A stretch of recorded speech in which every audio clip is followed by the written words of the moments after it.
ஆனவழி அன்பர்கள் வந்தவங்க ஆயுள் கால நம்பரா இருக்கவங்க அத்தனை பேருமே இந்த சக்கரத்துக்கு முன் இருந்து இதை ஒரு பழக்கத்துக்கு கொண்டு வரணும். எங்க போனாலும் ஆத்மசுத்தி செய்து சக்கரத்தை. ஏன்னா அதுல நம்ம மௌனவரம் இருக்கும்போது சக்கரங்களுக்கு பவர் ஜாஸ்தி கிடைக்கும். உங்களை எளிதில் எடுக்கிறது. ஏன்னா உங்களுக்கு நான் கிடைக்கணும்னு நினைக்கிறேன்.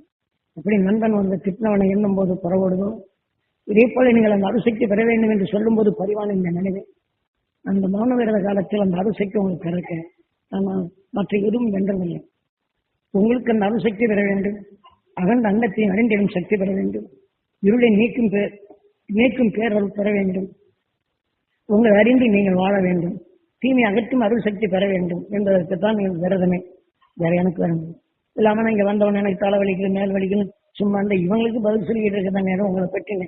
சரி சரியா போனா அப்புறங்க சரியா போச்சு அப்படின்னா கூட அடுத்த அப்படி என்ன செய்யுங்க தலைவலி எடுத்துட்டு வந்துடுவோம் என்று சரியா போ மறுபடியும் இதை கடைபிடித்தாதானே சரியாயி போச்சுன்னு சாமி கிட்ட போனோம் சரியாயி போச்சு.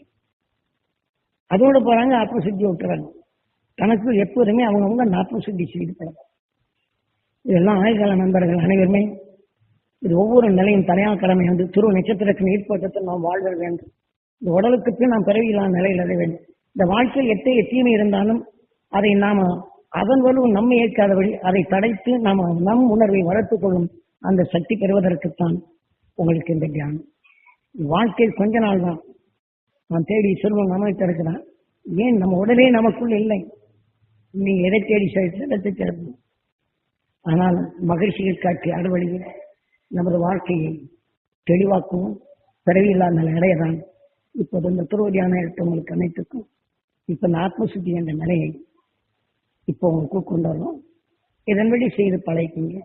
உங்க வாழ்க்கையை வரும் தீமையில் அகற்றலாம், வலிமை பெறலாம், சிந்தித்து வாழலாம். இந்த வாழ்க்கை அமைதி வாழ்க்கை வாழலாம்.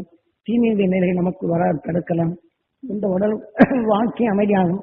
அதே சமயத்தில் நீங்க எண்ணிய உணர்வுகள்லாம் ஒரு பல்ல நல்லவையாகும். உங்க வியாபாரம் நல்ல வழியை பெருகும்.